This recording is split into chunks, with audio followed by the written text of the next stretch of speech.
Time for this week's Fiscal Focus, as always brought to you by InfoChoice, your choice of information on Australian consumer finance. Now, tax season is just around the corner, and I don't know about you guys, but this time of year I tend to receive a lot of scammy robocalls warning me that the tax office has a warrant for my arrest or some other nonsense trying to coax me into handing over my money.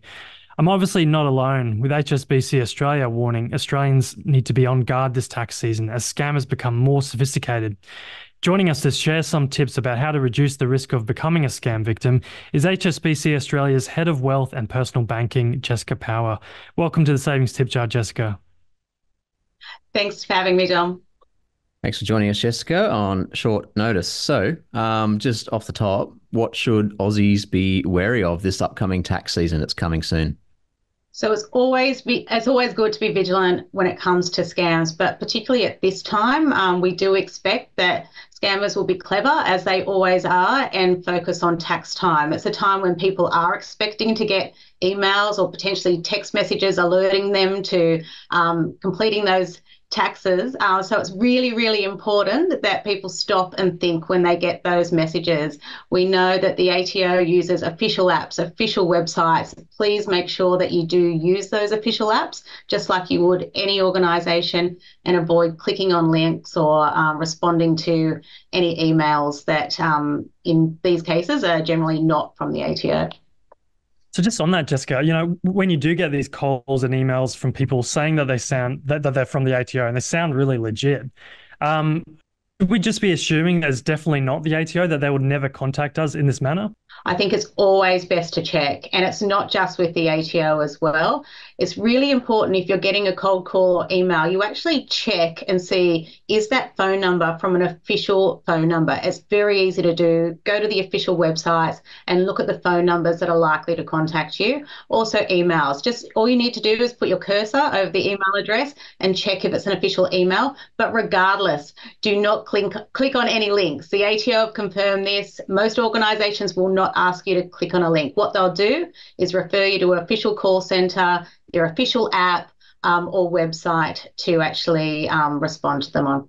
For sure. And it's easy to talk about scams and tax stuff in the sort of abstract. But, maybe you can share with us some personal insights on what a tax scam typically looks and feels like and how it feels to be targeted. Well, I'd say also on this, there are many different types. So just because we might mention one here doesn't mean you shouldn't actually look out for all different types of scams, because they do change. When it comes to tax scams, we've actually seen some scammers set up fake MyGov sites. They set up a fake site and actually then encourage you to enter all your credentials, which they then take. They can then file fictitious returns for you, update their bank account details, and actually take tax refunds. So it's really important that you're careful of that. But also it could just be a link on a text and they've asked you to hand over your bank account details. Really, really important to note that the ATO will never ask you for your banking passwords or one-time PINs or any of your log-on details. So that would be another thing I'd say to look out for as well.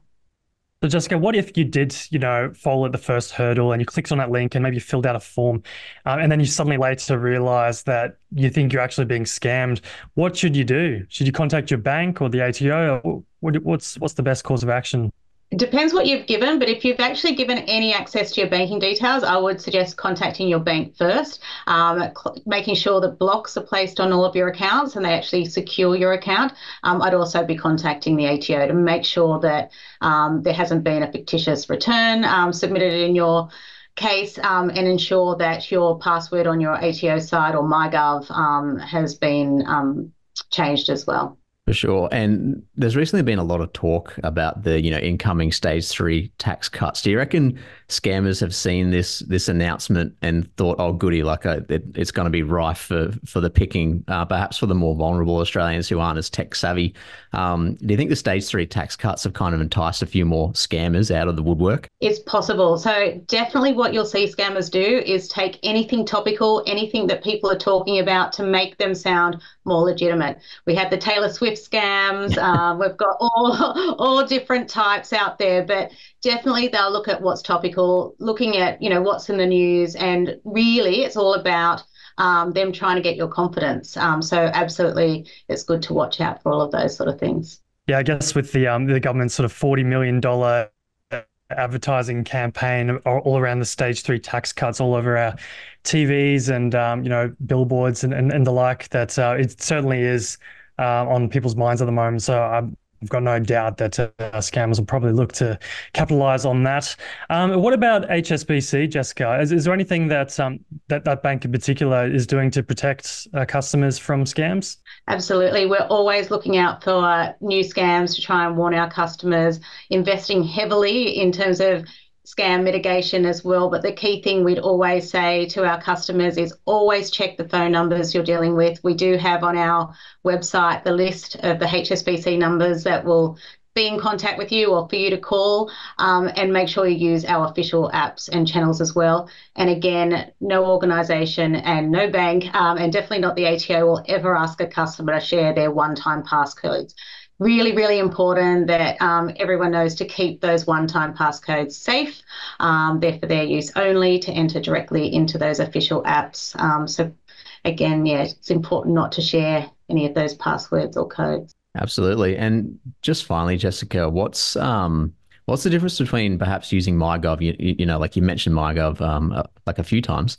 Do you think using a tax professional is any safer, or do you still need to be wary of those tax scams? Again, the scammers are pretty clever, so they will definitely go for both avenues. So if you are using an accountant, which is great and definitely a good thing to do in depending on your circumstances, again, it's important to make sure you verify any bank account details or who you're dealing with, because scammers can pose as potentially accountants or take over emails and things like that. But then same on MyGov or the ATO sites, just making sure that you are using the official sites. Yeah, certainly pays to be on guard this tax season.